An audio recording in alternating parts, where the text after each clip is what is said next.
Bonsoir à tous, mesdames et messieurs. Bienvenue à la grande édition de l'information sur Equinox Télévision. Au menu de ce 20h, le diagnostic sans complaisance d'un universitaire au sujet de l'état de santé de la société camerounaise d'aujourd'hui. Le professeur Jean-Calvin Abba Oyono décrit un pays où les jeunes étouffent sous l'emprise d'une élite dirigeante arrogante. Le juriste dénonce la précarité qui étreint l'essentiel des Camerounais et propose à l'opposition de faire bloc en vue de la présidentielle de 2025. Des témoins de haut vol cités dans l'affaire Martinez-Zogo. Le tribunal pourrait recevoir les explications de fortes personnalités dans le cadre du procès de l'assassinat du chef de chaîne d'Amplitude FM. Dans la liste transmise au parquet, l'on retrouve des noms comme ceux du ministre de la Justice, du secrétaire général de la présidence ou encore du directeur du cabinet civil de la présidence de la République. Les explications à suivre dans ce journal.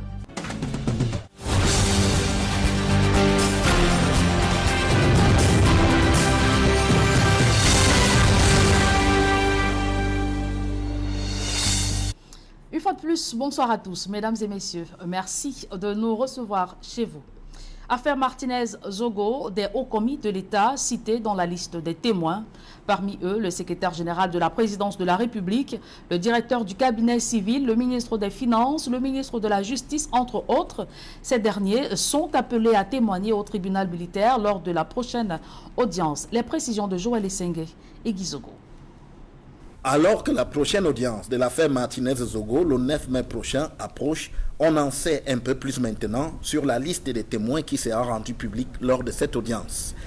Ciblant les sommets, les avocats des partis civils, c'est-à-dire les ayants droit de Martinez-Zogo, ont cité comme témoins Ferdinand Gongo, le secrétaire général de la présidence de la République, Samuel Vondayolo, le directeur du cabinet civil, Laurent Esso, le ministre de la Justice, et Louis-Paul Motazé, le ministre des Finances. Et cette liste de témoins ne s'arrête pas là. On y retrouve d'autres noms, à l'instar de Jocelyne Beng et Jean-Claude Fouda-Bega, respectivement assistante et conseiller spécial de Jean-Pierre Amourou-Belinga. Parmi ces témoins des partis civils figurent aussi des journalistes, donc Xavier Messé et Paul Daisy Bia. Au total, la liste des témoins des partis civils comporte une bonne dizaine de noms. Du côté du ministère public défendu par le commissaire du gouvernement, la liste des témoins est tout aussi impressionnante. On y retrouve toute la commission d'enquête mixte, gendarmerie et police qui a mené l'enquête préliminaire dans cette affaire, tous les experts commis et les anciens collaborateurs de Léopold Maxime Eko à la Direction générale de la recherche extérieure, DGRE.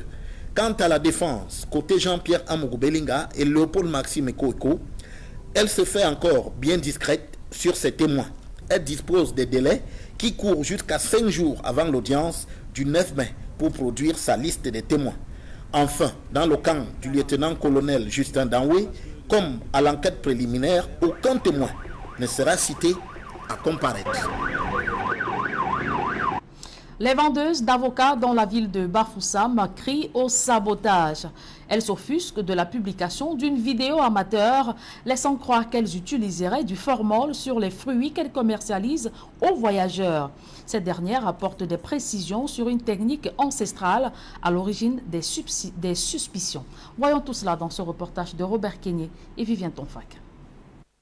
Capté dans une agence de voyage dans la ville de Bafoussam, cette image montre deux femmes en train d'enduire des avocats d'une substance que l'auteur de l'image amateur dit de manière péremptoire être du formol.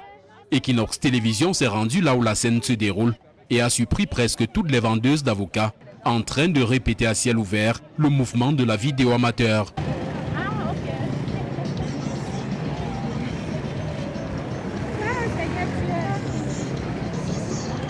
Mais la substance utilisée n'est pas du formol, démente-t-elle. Je viens d'écraser, je viens de prendre le charbon là-bas, ici à côté, voilà ça. Je viens de prendre, je ne quitte même pas la maison avec le charbon, non. Je viens juste de prendre le charbon là-bas à côté, écraser, prendre la terre là-bas, puiser le mélanger juste. Ce que vous voyez tout à l'heure que je suis en train de faire là, c'est juste le charbon. Nous n'utilisons pas le formol, c'est le charbon avec de l'eau. Voici même le charbon là. Tout simplement, je peux même vous montrer, voilà l'exemple. je peux même lécher. Ce n'est pas le format. C'était une mauvaise chose. On ne pouvait pas faire ça en public. On devait au moins se cacher avant de faire cela. Véronique fait partie des 2 femmes sur la vidéo qui a circulé. C'est le charbon et la terre. Nous, on les avocats avec. Bon, ce n'est même pas quelque chose. Si tu veux, je porte le charbon là, lèche là, tu vois. C'est même pas quelque chose qu'on mettait sur ça. Ce mélange, précise ces femmes, en plus de donner une apparence plus aguichante, vise à protéger les fruits des effets de rayons de soleil. Voilà 2 avocats. Voici ce qui est ouang avec le charbon. Voici ce qui n'est pas ouang. Et on fait ça juste pour le marketing. Regardez, quand le client vient, ça là qui est ouang, le client ne prend pas. Oui, et ça là, le client achète. C'est pour cela que les femmes ont adopté de faire le marketing en noyant le charbon. Ce n'est pas une mauvaise chose. Et le charbon même, c'est un remède.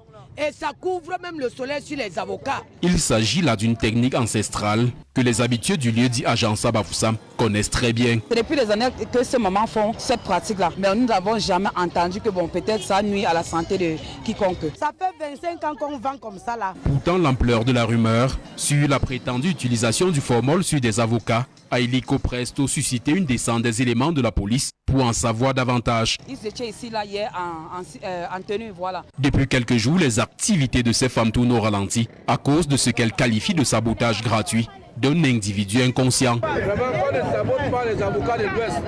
L'Ouest a de très bons avocats. Les femmes utilisent juste le charbon pour conserver les avocats. Il n'y a rien de mauvais.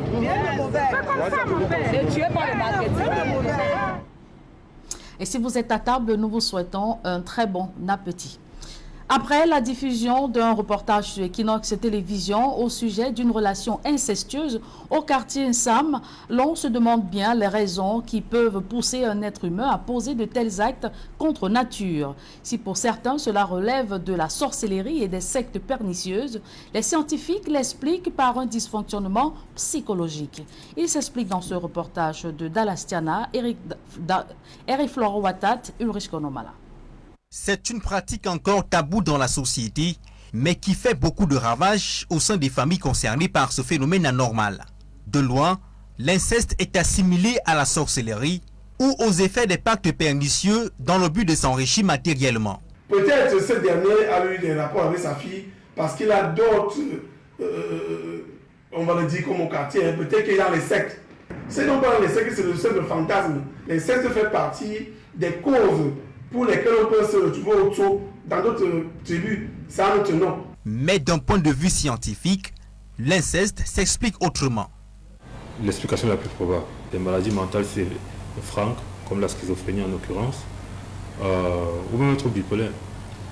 2, les substances, parmi lesquelles l'alcool, le cannabis. Même quand on parle des expériences vécues dans l'enfance qui se projettent plus tard, elles se projettent habituellement en passant soit par un trouble de la personnalité, soit par les maladies mentales dont j'ai parlé, ou encore par les substances. De la sorcellerie ou dysfonctionnement psychologique, cela a de graves conséquences.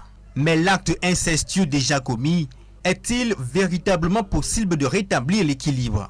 Vraiment, ça va dépendre de la voie ou de la cause qui a été identifiée. Okay? Si c'est dû à l'alcool, on va corriger la consommation d'alcool. Si par contre c'est à cause d'une schizophrénie, ok, on va l'évaluer, on va diagnostiquer la schizophrénie qu'on va traiter. Il s'agit ici purement de la malédiction. Tous les deux ont déjà un mauvais sort qu'il va falloir laver. Et pour le faire, il faut justement qu'elle aille rencontrer des bons morceaux de bassa ou alors des hommes lois chez les petits. Il y a de cela 4 mois, une histoire similaire secouait la ville des Zika, dans le département d'Union-Ekele, où une femme entretenait des rapports sexuels avec son père ainsi que ses frères depuis un peu plus de 20 ans. En politique, la fièvre des inscriptions sur les listes électorales s'empare des milieux universitaires. À travers ce tout petit mais décisif geste, les étudiants dans la ville de Douala extériorisent leur désir de voir les lignes bouger au sujet de la gouvernance du pays. Tous déplorent l'insuffisance des kits d'inscription ainsi que l'absence d'équipes d'Elecam dans certaines zones à forte concentration humaine. Géresio Parquet 20 Des éclats de voix dans les rangs pour les inscriptions sur les listes électorales, Au lieu du rond-point Maïtu, commune de Douala 5e, près d'un campus universitaire et devant l'unique d'enrôlement de l'équipe d'Elections Cameroun, travailleurs et étudiants se bousculent afin de se faire enrôler. L'agent Elecam est débordé. Les acteurs politiques qui l'accompagnent tentent de calmer les esprits surchauffés sous la canicule de midi. Lorsqu'on voit l'état de managérial du pays, ça nous pousse aussi, nous jeunes, à nous inscrire massivement pour nous. C'est une occasion de donner notre point de vue, ou de sanctionner. Même il faudrait quand même que des jeunes qui doivent apporter de nouvelles énergies, de nouvelles idées puissent être aussi à la tête de l'État pour que le pays puisse avancer davantage. Avoir une chance, donner aussi l'opportunité à une autre personne, de par mon vote, de pouvoir gouverner et peut-être, qui dit, dans les années à venir, avoir du changement. D'autres jeunes traînent encore le pas pour diverses raisons. J'ai un récépissé qui a déjà expiré et je n'étais pas au courant qu'on pouvait le faire avec ce récépissé. D'ailleurs, dans nos salles de campus, nous tous, nous mobilisons également les jeunes à s'inscrire. Il est un peu plus de 15h30. L'agent Elecam annonce ici la fin de la journée de travail alors que des dizaines de personnes attendent encore dans les rangs. Elecam décide d'arrêter d'inscrire les gens, c'est pas juste. Voilà les gens qui sont pleins, les gens s'énervent. Non mais c'est pas sérieux. Presque 100 cartes. Mais les gens s'énervent. À plusieurs kilomètres de là, à l'université de Douala, cette fois-ci, l'équipe mobile d'Elecam, annoncée dans la zone ce jour, précisément au lieu du campus 2, brille par son absence. Leur descente a été retardée de 24 heures, nous apprend une source bien introduite. Ici, il ne se compte pas milliers les jeunes en âge de voter, pourtant pas toujours inscrits à 4 mois de la fin de ces opérations de révision. Et dans la ville de Yaoundé, les citoyens investissent les points d'Elecam afin de s'inscrire sur les listes électorales. L'engouement est tel qu'ils exigent la multiplication des postes d'enrôlement. Voyons tout cela dans ce reportage de Joël Essengue et Aïk Cyril. Quartier Vogbeti dans l'arrondissement de Yaoundé 6e. Des citoyens sont agglutinés devant un bureau de fortune installé par Elections Cameroun. Ils souhaitent se faire inscrire sur les listes électorales. Elecam s'est rapproché des populations et nous pensons que c'est une bonne chose. Tant aujourd'hui la sensibilisation est faite pour que tout le monde vienne s'inscrire sur les listes électorales. L'engouement en Vogbeti est certain. Problème, il n'y a pas suffisamment de postes d'enrôlement. Vous voyez, c'est vrai, il y a beaucoup de gens et nous avons une seule salle et c'est pourquoi vous voyez tout cet attroupement-là. Les gens sont obligés d'attendre. Au quartier Siméon, à Yaoundé 3e, c'est la même effervescence. Des gens sont massés devant les postes d'Elecam. Les services chargés de l'enrôlement se rapprochent des populations, c'est plus bien parce que ça va permettre aux gens qui ne se déplacent pas, qui ne peuvent pas partir très loin de leurs activités, de pouvoir s'enrôler et d'avoir leur carte et de pouvoir remplir leur devoir de citoyen qui est de voter. Tinga Village, dans la périphérie de Yaoundé 2e, n'est pas en reste. La vie ici est rythmée par les inscriptions sur les listes électorales. À ce qu'il paraît, à la veille des échéances électorales de 2025, les citoyens semblent déterminés à participer à la gestion de la chose publique. La dynamique est autre aujourd'hui. Les gens ont compris qu'il ne sert à rien de se mettre en retrait, mais de participer aussi et de savoir que sa voix compte. Ça ne sert à rien de rester à la maison et se plaindre que le Cameroun va mal. Contribue à ce que le Cameroun aille bien. Dans cette vaste campagne d'inscription sur les listes électorales, Elecam n'est pas seul. Des partis politiques s'y mêlent. Le RDPC à Yaoundé 6, le MRC à Yaoundé 3 et Yaoundé 2. Où est passé le Conseil supérieur de la magistrature du Cameroun? Le dernier conseil de cette institution, dont le rôle est peu connu des Camerounais, s'est tenu en 2020, alors qu'il est censé se tenir 2 fois par an sous la présidence du président de la République. Conséquence, l'appareil judiciaire est grippé avec divers maux qui rythment son quotidien. Dalastiana Achille Kamga. Depuis 4 années, le Conseil supérieur de la magistrature semble être dans une impasse, incapable de tenir ses sessions régulières, ce qui entrave le processus normal des nominations dans le corps judiciaire.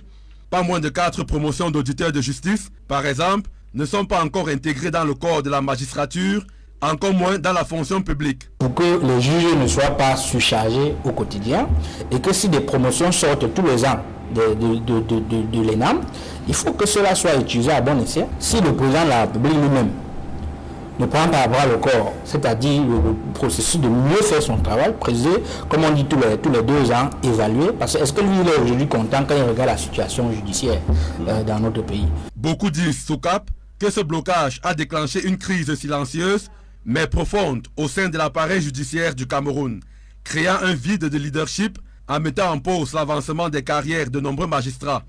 Selon des indiscrétions, le noyau du problème semble être un conflit larvé entre pontes du régime. Bataille qui se déroule sous la barbe du président de la République, président du CSM. À lui de siffler à la fin de la récréation, à lui de taper du poing sur la table quand ça ne va pas.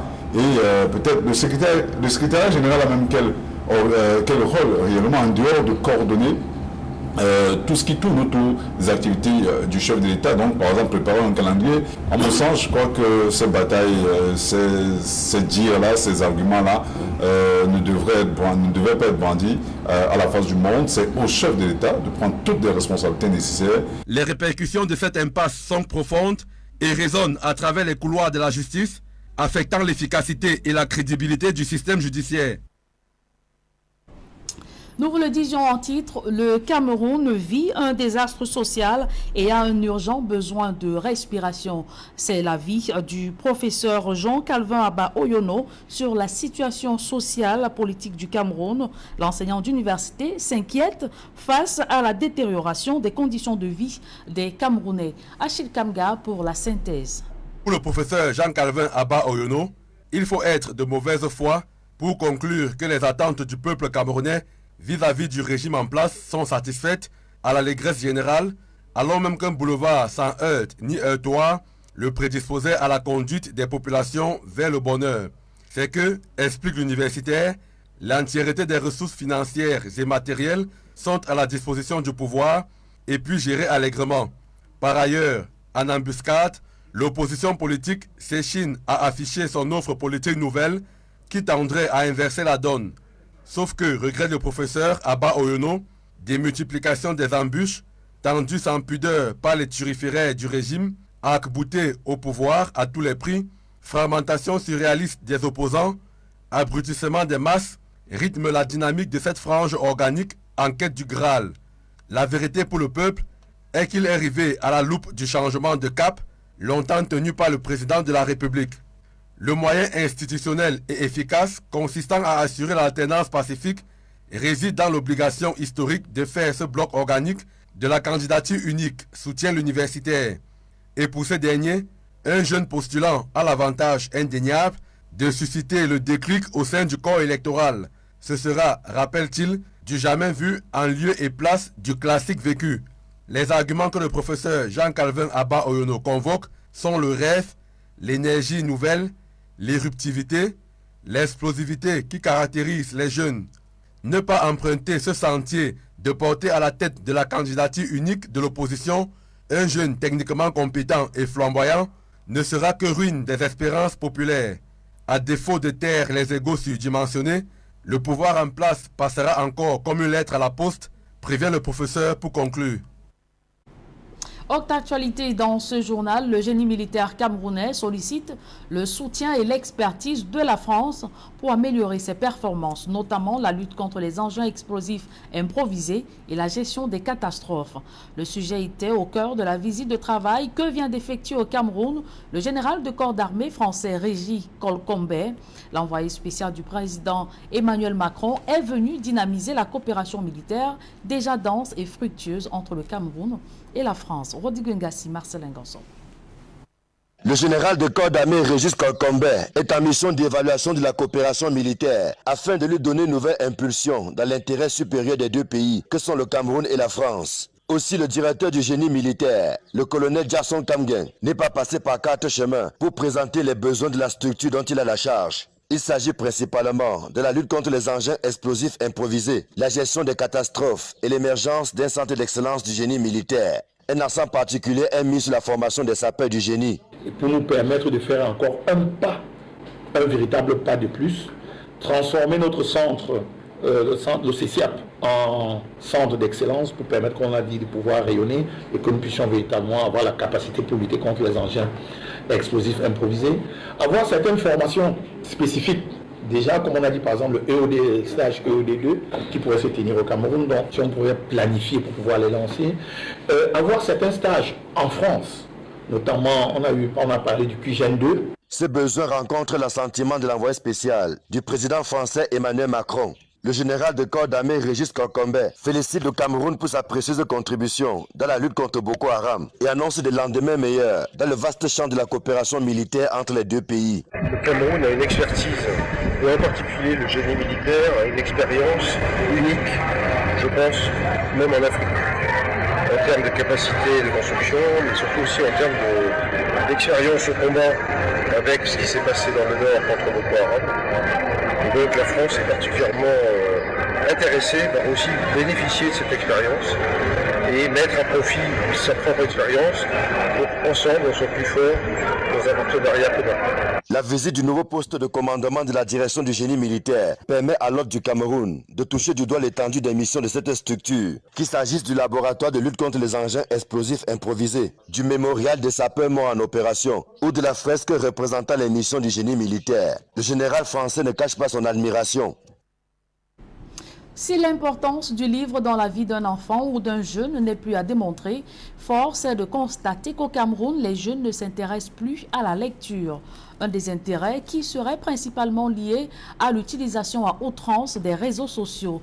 Alors que nous célébrons la Journée internationale du livre et des droits d'auteur, l'écrivain Georges Ngouané, auteur du livre Protéger les droits des langues minoritaires, insiste sur la sensibilisation et appelle le gouvernement à améliorer les conditions de travail des acteurs de la littérature. La fleur signée Éric Florent Ouattat et Colin Standa. Avec le succès des réseaux sociaux tels que Instagram, Facebook ou WhatsApp, le rapport entre les jeunes et le livre s'est considérablement dégradé au cours des années. L'invention des réseaux sociaux freine la lecture du livre et nous les consommateurs du digital avons abandonné les livres pour nous concentrer aux réseaux sociaux. Les réseaux sociaux ne doivent pas remplacer le livre mais le compléter. Alors que nous célébrons la Journée internationale du livre et du droit d'auteur, il est question pour l'écrivain Georges Ngouané d'encourager les jeunes à se familiariser avec la littérature. Ma première recommandation est la création d'une bibliothèque dans les domiciles. Les parents doivent créer les bibliothèques pour les enfants. Deuxièmement, il faudra fournir les bibliothèques scolaires. Les autorités également doivent multiplier les bibliothèques publiques. Selon l'écrivain, l'implication du gouvernement est également fondamentale. Il faudrait encourager les acteurs des œuvres écrites. Le soutien du gouvernement ne doit pas seulement être financier. Il peut aussi organiser des awards pour encourager les écrivains, les auteurs des livres. La lecture joue un rôle essentiel dans le développement global de l'enfant. Les livres, sous toutes ses formes, permettent en effet de s'instruire, de se divertir et de s'informer. Hors de nos frontières, à l'étranger, alors qu'au Nigeria, 6 soldats ont été tués dans une attaque, le bilan des morts au Kenya pourrait s'alourdir après de fortes pluies diluviennes qui continuent de s'abattre sur le pays. Christine Babanda et Nadine Guanfo signent la mouture internationale. 6 soldats ont été tués dans une embuscade dans le centre du Nigeria, en proie depuis des années à des incursions des bandes criminelles qui attaquent, tuent et enlèvent les habitants contre des rançons. Vendredi dernier, les troupes d'une patrouille de combat qui menait une opération contre les bandits dans le district de Shiroro, un de leurs bastions, ont été pris dans une embuscade. Les échanges de coups de feu ont entraîné la mort de 2 officiers et 4 soldats, a déclaré l'armée nigériane qui a promis une vive riposte. Des voitures bloquées, des automobilistes qui pataugent dans les eaux, tel est le bilan des fortes pluies qui se sont abattus à Nairobi dimanche dernier. Les crues dévastatrices, à l'origine d'énormes inondations, pourraient alourdir le bilan de morts, chiffré à 35 depuis la mi-mars. Le nombre de déplacés, quant à lui, se chiffre à plus de 40 000 personnes, alors que des inondations et des coulées de boue ont été signalées dans les zones résidentielles et dans l'ouest du pays. Le gouvernement kenyan invite les habitants de Nairobi à éviter les autoroutes inondées et à s'installer sur des terres plus élevées. Direction le Mali. Interdit de toute activité, les partis politiques comptent mener des actions pour un retour à la normale. Dans un récent communiqué, ces formations politiques et associations ont annoncé avoir saisi la Cour constitutionnelle pour l'annulation du décret pris à leur encontre. Les leaders de l'opposition invitent ainsi la haute instance juridictionnelle à annuler le décret pris par le président Assimi Goïta le 10 avril dernier. Selon eux, la décision de suspendre les partis et associations à caractère politique est tyrannique et liberticide.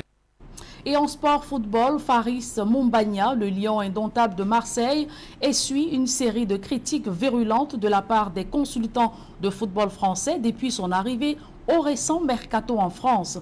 Pourtant, le jeune attaquant de 23 ans prouve match après match qu'il est the right man at the right place. Voyons tout cela dans ce reportage de Jean-Paul Boyo et Dalastiana. Astral et héros de la semaine selon les journaux français, Faris Moumbagna enchaîne des performances XXL avec son club Marseille. Mais pour autant, le lion indomptable ne cesse de faire l'objet de critiques malveillantes de la part des consultants de football français depuis son arrivée au dernier mercato. Des analyses à l'emporte-pièce basées sur le faciès, regrette le journaliste Yoro Mangara. C'est un faux débat. En attaquant, il est jugé sur ses stats et pour l'instant, ses stats, elles sont super bonnes. Voilà. C'est pas la première fois que des médias occidentaux s'en prennent à des footballeurs qui viennent de l'Afrique. Fort d'une semaine prolifique, Faris Moumbagna a conquis les cœurs du côté de la Canebière. Mais pour l'ancien international français Christophe Dugarry, désormais reconverti en chroniqueur sportif, rien n'y fait. Le lion indomptable a montré de telles limites techniques que c'est presque étonnant de voir qu'il puisse jouer en Ligue 1. Une analyse tronquée aux allures d'attaque personnelle. Je crois qu'aujourd'hui Moumbagna répond de fort belle manière sur le stade, là où on attend généralement tous les footballeurs au quotidien. Je crois que c'est avec ce genre d'attaquant qu'il va falloir compter pour l'avenir. Honnêtement, rien ne devrait justifier l'environnement actuel qui fait en sorte que ce joueur soit autant vraiment critiqué de la part de ses consultants et journalistes. Utile dans le jeu de haut but et affûté physiquement, comment comprendre donc la déferlante contre le lion indomptable? L'hiver dernier, l'Olympique de Marseille avait payé 30 millions d'euros Vitinha, un attaquant portugais, qui s'est avéré pas du tout à la hauteur, tout à fait catastrophique. Et les débuts de Faris Moumbagna, qui était un petit peu timide au retour de la CAN, ont fait craindre à beaucoup d'observateurs que l'OM se soit encore fourvoyé sur ce recrutement. Et je pense que c'est pour ça que beaucoup de consultants, beaucoup de mes confrères français sont très sévères avec lui. Ces virulentes critiques à l'endroit de Faris Moumbagna ne sont pas les premières du genre de la part des consultants français à l'endroit d'un joueur camerounais. Éric Maxime Choupo-Moting, quand il évoluait sous les couleurs du Paris Saint-Germain, il a été traité de tous les noms d'oiseaux. Quelques mois plus tard, il rencontre le même PSG et il élimine Paris en Ligue des Champions. Comme quoi, c'est un faux débat. Ses stats sont bonnes. Au sein d'une équipe qui compte plusieurs joueurs capables de se muer en buteur, Faris Moumbagna, en 15 matchs disputés, a déjà inscrit 4 buts, dont 2 ô combien importants. C'est avec ce reportage de Jean-Paul Boyo et Dalastiana que nous mettons un terme à cette édition du 20h. Merci de l'avoir suivi, mesdames et messieurs. Ne quittez surtout pas la deuxième partie d'Equinox Soir. C'est dans un court instant avec Serge Alain-Outoufre aux commandes. Serge. Voilà, deux stops dans cette Equinox Soir deuxième partie. Le temps du débrief. Conseil supérieur de la magistrature s'est bloqué depuis 4 ans. L'on se demande où est bien passé le Conseil supérieur de la magistrature du Cameroun, Serge Alain.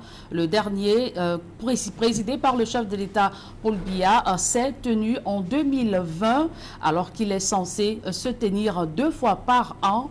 Conséquence, l'appareil judiciaire est grippé avec divers mots qui rythment son quotidien. Serge Alain. Inscription sur les listes électorales, Yaoundé mobilise également. Il faut dire que la fièvre des inscriptions sur les listes électorales s'empare de tous les milieux à travers le pays. Ce tout petit geste, mais décisif, à travers ce geste, les populations extériorisent leur désir de voir les lignes bouger au sujet de la gouvernance du pays. Et à Yaoundé particulièrement, l'engouement est tel que ces populations exigent la multiplication des postes d'enrôlement. Serge Alain. Voilà, c'est donc l'essentiel qui nous soit deuxième partie. Bonne soirée à vous, Julienne. Très bonne soirée à vous. Rendez-vous demain. 20h. La suite, c'est un plateau en compagnie de nos invités. Maître Georges Teguin, Maître Achille Ledio, Maître Augustin Gueffard et Maître Russell Chemot. Maître Russell Chemot, vous ne semblez pas être d'accord avec Maître Georges Teguin lorsqu'il dit qu'il n'y a aucunement violation de la loi. Oui. C'est très facile pour mon ami Georges souvent de dire qu'il n'y a pas de violation, de crier vide lorsqu'il n'y a pas de violation, mais je crois que lorsqu'on lit la loi de 82 sur le conseil supérieur du fonctionnement du conseil supérieur de la magistrature, à l'article 18, on voit déjà quelques prémices d'une périodicité. Je le rappelais tout à l'heure que ne serait-ce que pour les questions d'intégration, on a une période qui est connue. C'est 2 ans, ça c'est sûr. À la sortie d'une promotion, on doit pouvoir organiser un conseil sur l'intégration. Quand vous lisez l'article 18 et 19 de la loi de 82 sur l'organisation et le fonctionnement du conseil supérieur de la magistrature, on se rend compte qu'on vous dit qu'il est dressé chaque année une liste en juillet de chaque année budgétaire, un tableau d'avancement pour les magistrats du siège. Chaque année. C'est ce qui est dit à l'article 18 de la loi de 82. L'article 19 vous dit l'inscription au tableau d'avancement des magistrats du siège est décidée par le Conseil supérieur de la magistrature. La lecture combinée de ces 2 textes vous renvoie inexorablement au constat que, ne serait-ce que pour les questions d'inscription à l'avancement pour les magistrats de siège, le Conseil supérieur de la magistrature doit se tenir annuellement. Et je l'ai dit tout à l'heure, même sur le plan budgétaire, ça se justifie. On n'a pas besoin d'attendre qu'un texte prévoit. Il ne faut pas toujours attendre. Même le bon sens, l'équité, voudrait qu'on sache que pour une raison ou une autre, il faut bien pouvoir faire avancer quelqu'un. Imaginez, quelqu'un qui devait avancer depuis 2021. Nous sommes en 2024. Parce que, et tout à l'heure, mon confrère Joe disait qu'il ne voit pas quelle est la violation, quel est le préjudice. Que même si l'impétrant venait à notre cabinet demander, nous constater qu'est-ce qu'on allait faire, on sait que personne ne viendra parce que tout le monde a peur de perdre un droit. Mais ce qu'il oublie de vous dire, c'est que si jamais en 2024, il y a la tenue d'un conseil et que des auditeurs sont intégrés, qu'est-ce qui va se passer? Ils seront intégrés, on va dire en 2024, mais avec prise d'effet depuis 2021. Et c'est du moins ce qui ressort. J'ai un peu lu la nouvelle expression qui nous dit ils vont toucher des arriérés de solde pour une période qu'ils n'ont pas travaillé. C'est ce que je disais tout à l'heure. Et ça va c'est de plein droit, puisque leur droit est acquis depuis le dernier conseil. Donc s'ils sont intégrés en 2024, il va falloir faire une rétroactivité dans leur droit. Voilà un droit qu'ils vont se prévoir, ils vont bénéficier sans avoir travaillé, au préjudice de la caisse du Camerounais. Donc il ne faut pas qu'on prenne, on dise discrétionnaire pour justifier parfois quelque chose qui ne se justifie pas. Non. Oui, il a dit qu'il faut la présence du président. Je suis d'accord, c'est le président de la République qui est élu, qui est présent, qui doit être là par les citoyens. Mais nous connaissons d'autres activités où le chef de l'État délègue. Par exemple, la réunion des chefs de la CEMAC. Parfois, vous avez le SGPR qui est présent.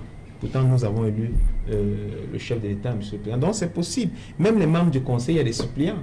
Vous voyez que s'ils ne sont pas là, les suppléants vont assister. Donc, cela est possible. Donc, sur ce point également, je tenais à apporter cette particularité. Il ne faut pas qu'on justifie cela. On justifie cette inaction. Il y a quand même des conséquences graves. Et des personnes attendent le conseil, les gens attendent le conseil et c'est très important pour la vie même des magistrats, pour la vie des auditeurs et pour même la vie de notre justice. C'est un événement très important de la vie de notre justice. Voilà, Maître Augustin Gueffard, 4 ans sans participation du Conseil supérieur de la magistrature, quelles conséquences sur est-ce que la justice même, pour l'image de notre justice, ça a un impact sur l'image de notre justice? C'est Alain, tout à l'heure, je vous ai fait un tableau non exhaustif des éléments de pesanteur ou de lenteur, du mauvais rendement de la justice. L'un des éléments phares, c'est la non-sanction de quelques brebis galeuses, de ces ripoux que tout le monde voit, tout le monde connaît, qui trône là depuis 4 ans non sanctionné en termes de je fais. Vous allez faire quoi? Toutes les plaintes sont là, on attend le président de cette juridiction à laquelle j'ai eu la chance de plaider une fois. Je sais comment ça marche. Donc, ce type de ripoux, pendant 4 ans, se moque de ses collègues qui se tuent à la tâche. Il faudrait que le président de la République convoque ce Conseil supérieur pour sortir ces mauvaises graines-là, afin que le rendement escompté avance. Bon, concernant la discussion sur quand est-ce qu'on doit le faire, je crois que mon distingué confrère Tegem Georges, avec qui j'avais préparé même mes plaidoiries à l'époque, il joue seulement l'homme politique. Il fait une analyse mécanique de ce texte.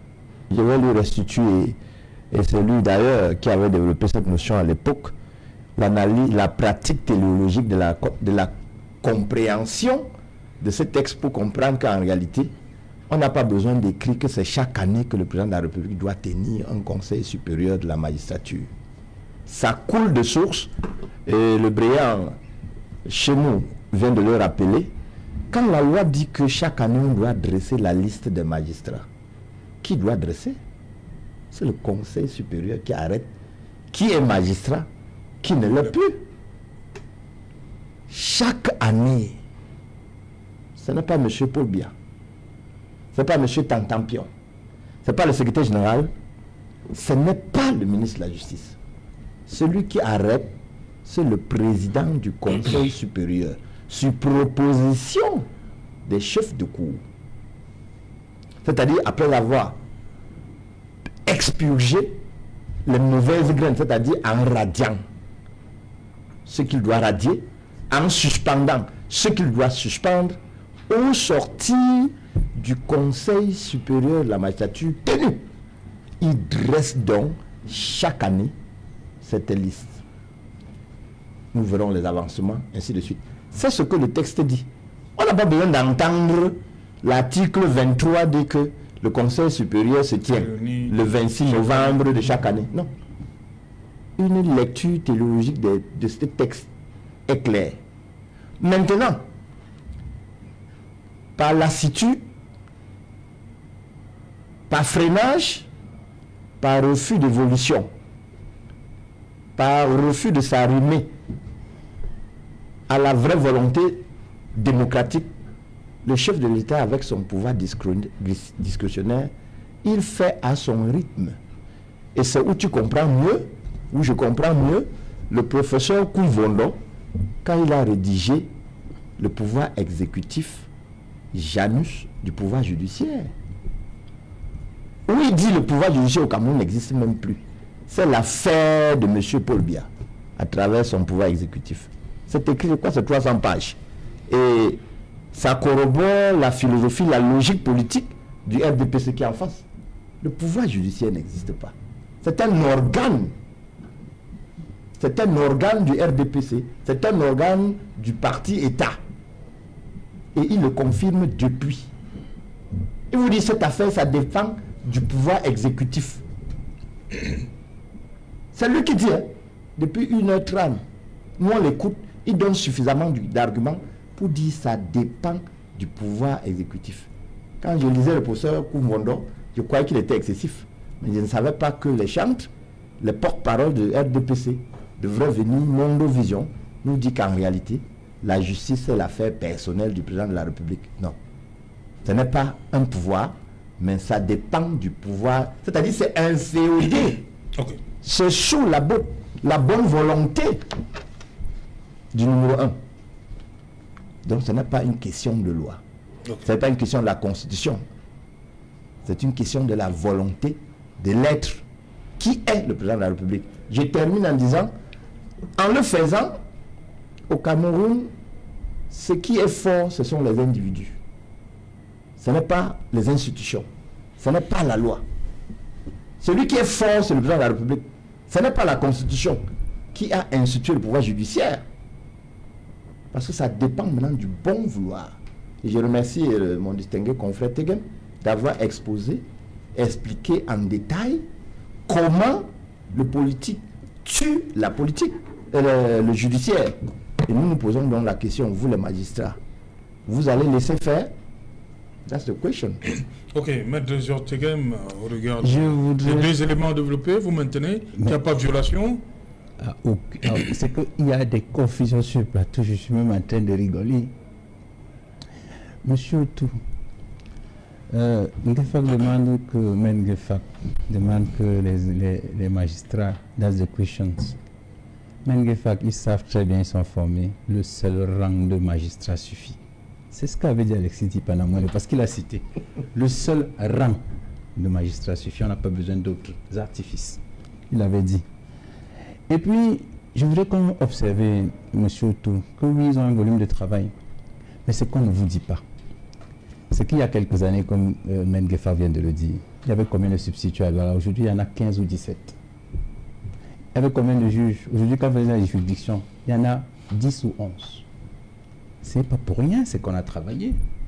C'est parce que justement, on a pris 150 par an, il y a des promotions de 195. Il y a des magistrats qui pourtant disaient non, que c'est trop. Mais le gouvernement a assumé de les prendre en formation. Et puis, je voudrais indiquer à Mengefa que non, dire que le président de la République préside, c'est pas une dire que le pouvoir est inféodé, non. C'est vous qui ne dites pas ce que j'ai dit. Vous ne m'avez pas suivi. Vous ne m'avez pas suivi.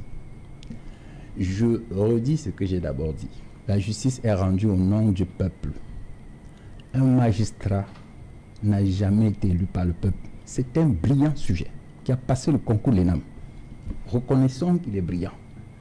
Mais, pour dire au nom du peuple, il n'a pas le mandat. C'est ce que je vous dis.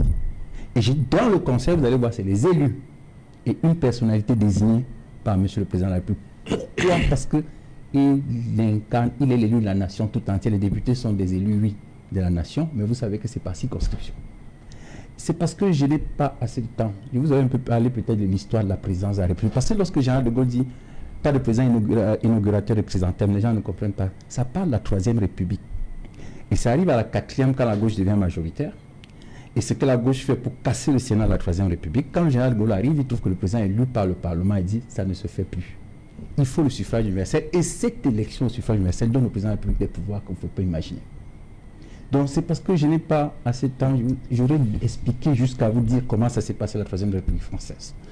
Donc quand on veut le président de la République, les gens se parlent, mais moi je dis, mais peut-être que c'est l'élu de la nation tout entière. Je ne sais pas si les gens comprennent ce que ça veut dire. Quand vous êtes président de la République, vous êtes élu de Kousséri à Yokadouma. C'est ça le président de la République. C'est pourquoi il représente le peuple et on peut en justice à son nom. Maintenant, je vais revenir. Vous avez dit plein de choses là, des contre-vérités. Cher confrère Roussel Chumou, la liste des magistrats qui sont proposables est publiée par arrêté du ministre de la Justice. On peut lire la loi. Lisez. Je peux lire la loi. Lisez. Je n'invente rien. C'est ça le malheur d'être. C'est publié par l'État. C'est affiché, même vous allez pas de justice, vous allez voir l'arrêté de M. Non, je lis. Ça, c'est les propositions. Le ministre excusez-moi, cher confrère. Le ministre ne préside pas le Conseil supérieur de la magistrature. Je vais lire l'article 18. L'article 18 de la loi de 82. Base 014 du 26 novembre 82 portant organisation et fonctionnement du Conseil supérieur de la magistrature, M. Georges Teguin, dit ceci. Alinéa 1. Il est dressé chaque année pour le 1er juillet au titre de l'année budgétaire qui commence à cette date un tableau d'avancement pour les magistrats du siège. Alinéa 2. Article 19. L'inscription au tableau d'avancement des magistrats au siège est décidée par le Conseil supérieur de la magistrature. Ce n'est pas Roussel Chumou qui le dit, c'est la loi de 82 et c'est disponible sur Internet. Cher monsieur Roussel Chumou, je dis et je répète à haute et intelligible voix, allez même au palais de justice de Bonabérine de Cotonou, vous allez voir la liste, c'est publié par monsieur le ministre d'État, ministre de la Justice, garde des Sceaux. Ce n'est pas le Conseil supérieur de la magistrature dont la loi est erronée. Donnez-moi la loi, donnez-moi aussi, je la lis. Vous la lisez, vous la gardez. Donnez-moi. Article 18 et 19. Il dit d'abord 18, ça tient 18 et 19. Article 18, alinéa 1. Confrère Tegem, les distingués confrères Tegem, il n'écoute pas, il a sa position arrêtée. C'est les propositions qui sont à la liste des propositions. Voilà. Non. La liste des propositions, elle est arrêtée par le ministre. Les propositions. Est-ce que même ça, c'est quoi? C'est pas possible. Le tableau d'avancement, l'inscription. Section 2, le tableau d'avancement. Bon, c'est comme publie la liste des magistrats proposables. Quand vous passez au pays, vous voyez là. Laissez-moi finir. Laissez-moi finir. J'avais la parole. Non. Moi, j'ai dit. C'est moi qui avais la parole. Comprenez ceci. Comment ça passe? Le ministre de la Justice, il propose mon fils. En même temps, 2e grade au parquet, 2e grade au siège. Oui. Mais ce ne serait pas lui, le ministre de la Justice, qui décide de lui affecter le grade soit au parquet, soit au siège. C'est le Conseil supérieur.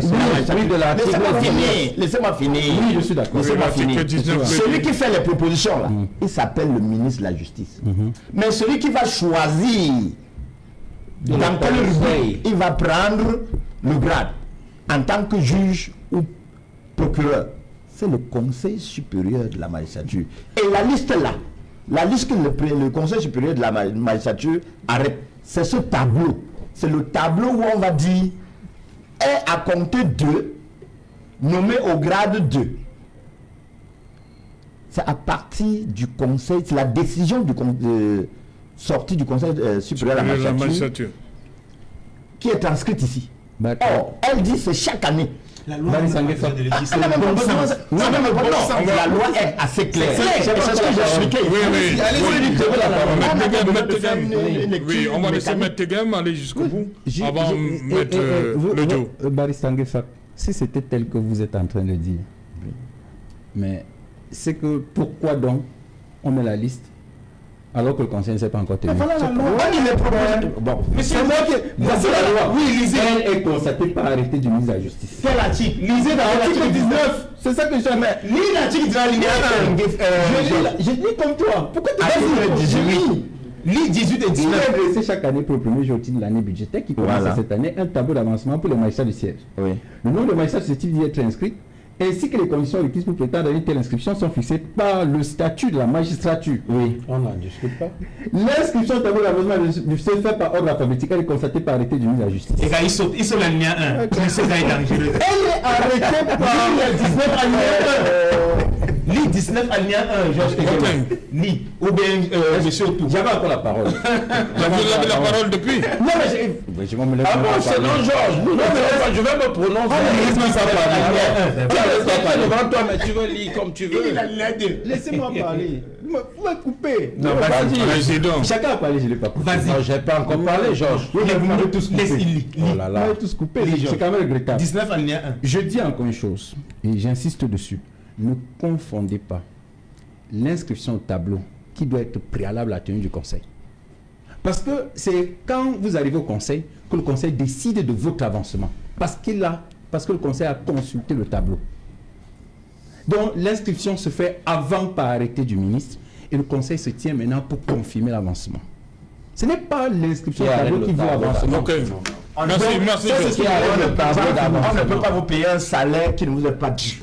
Parce que lorsque le tableau est arrêté, on va Non, pardon, cite une phrase là-dessus. On ne va pas se comprendre. La loi. Non, vous m'avez coupé. J'avais le temps de parler. On ne va pas se comprendre. On n'a pas tout le temps. Dernière phrase. Sur le caractère rétroactif. Pourquoi il ne veut pas dire Je vous signale une chose. Et puis, on va lire l'article 19. Il faut que ce soit sur de tous. On va lire l'article 19. Oui, on va lire. La loi. Non, pourquoi ils disent de me stopper? Ils sont non, attends. Pourquoi j'ai la parole, ça vous dérange? Non. La loi. Lis la loi. Peut dire. La loi. Ça dit que par la loi, elle peut se conférer un caractère rétroactif. Quand monsieur le président peut prendre le décret, il dit, je dis, qu'à partir de rétroactif, il peut le faire. Et quand il le fait, c'est légal. Tout pour toi est légal. Mettez l'audio. Oui, c'est genre. Vous voyez le combat d'interprétation des textes auxquels se livrent les confrères. C'est comme ça tout le temps. Hein? Non, c'est... Le dernier candidat, c'est fait qu'un foot, mais c'est... C'est Jalin. C'est tout simplement parce que l'on a voulu créer cette cacophonie. et elle est savamment orchestrée. L'article 38 alinéa 1 aurait dû tout simplement fixer une périodicité à laquelle le Conseil devrait être appelé et non laisser les juristes à faire cette gymnastique intellectuelle. Non, à partir de cet article, les analyses par référence sont toujours sujets à plusieurs discussions. Oui. Ce serait difficile de convaincre Georges Segem là-dessus parce qu'il a sa position arrêtée et tranchée. Quel que soit ce que nous allons lui présenter ici, il doit vous dire qu'il n'y a pas une périodicité arrêtée. Alors, il va s'appuyer sur le pouvoir discrétionnaire.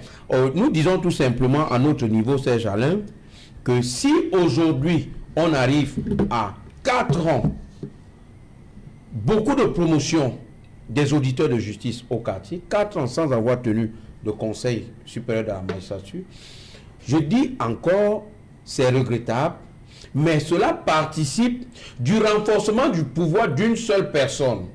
Vous avez parlé du Janus de la magistrature. Je parlerai de ce que, dans la pratique, M. Paul Biya est le Janus de toutes les institutions étatiques au Cameroun. Je dis le Janus de toutes les institutions. Vous ne pouvez rien faire. Que ce soit la présidence, que ce soit au Sénat, que ce soit à l'Assemblée nationale, que ce soit au Conseil économique et social, Conseil économique et social, que ce soit dans d'autres hautes institutions, vous ne pouvez rien faire si vous n'avez pas les hautes instructions, les hautes directives du président de la République. Du coup, quand on parle du pouvoir judiciaire, j'ai envie de demander c'est quel pouvoir. On parle de quoi? Voilà un pouvoir judiciaire. Même dans le SDF? Pardon? Même dans le SDF? C'est-à-dire, vous dites que le président, il est partout. Ouais. Même dans le SDF? Vous n'allez pas voir le président du SDF, l'honorable chairman Joshua aussi, vous n'allez pas venir le voir présider le conseil des juristes que nous sommes. Je suis conseiller juridique national du SDF, élu au congrès du 26 au 28 août 2023, au même titre quand lui, il était élu président national. Mais quand le conseil juridique national siège, vous n'allez pas voir le chairman venir donner des directives. Okay. C'est nous qui siégeons et nous lui disons telle résolution prise peut-être lors d'un conseil du NEC, d'une réunion du NEC, ne sied pas avec les dispositions du statut de nos règlements intérieurs et nous lui faisons part de cela à lui maintenant de rectifier le tir. Le SDF est savamment orchestré, très loin des bisbis du RDPC. Vous voyez, si le chairman n'est pas là, le second le remplace. Vous avez vu le chairman Nidion Fundi Personnel quand il était en vie, il y a des, constatant son indisponibilité, il y a des séances du NEC que c'est le vice qui a premier vice-président à l'époque, aujourd'hui chairman. Voilà, donc je suis en comprenez que s'il faut respecter, s'il faut calquer la hiérarchisation des institutions de la République sur les institutions du SDF, que tout ira mieux. Nous avons un shadow cabinet. Vous connaissez ce que c'est qu'un shadow cabinet au sein du SDF, avec des ministres. Donc, c'est pour dire que le SDF est très loin de ces bisbis du RDPC et par conséquent, nous pensons tout simplement... On parlait du Conseil supérieur à la magistrature. Nous pensons tout simplement que si à jamais arrivé à la date à laquelle on devrait convoquer, par exemple, le congrès du SDF et que ce n'est pas convoqué, alors le Conseil des juristes des juristes nationaux du SDF doivent lui dire ou leur dire c'est le moment, il faut le faire et ce sera fait. Merci Maître Achille Ledjo. Merci Maître Georges Tegem d'être venu. Merci. Voilà. Merci à vous Maître Richel Chemou. Merci Monsieur pour l'invitation. Merci Maître Augustin Gueffak d'être venu. Je suis convaincu que vous m'avez assez usé cette semaine. Merci. On est comme mardi. On est comme mardi. Nous sommes comme mardi. L'actualité bouge, elle n'est pas statique, elle est essentiellement dynamique. Merci. Voilà. Je serai toujours présent. Voilà. Madame, Monsieur, nous sommes arrivés au terme de cette émission Equinox. On se retrouve demain à partir de 19h. Merci Maître Achille Ledjo d'être venu.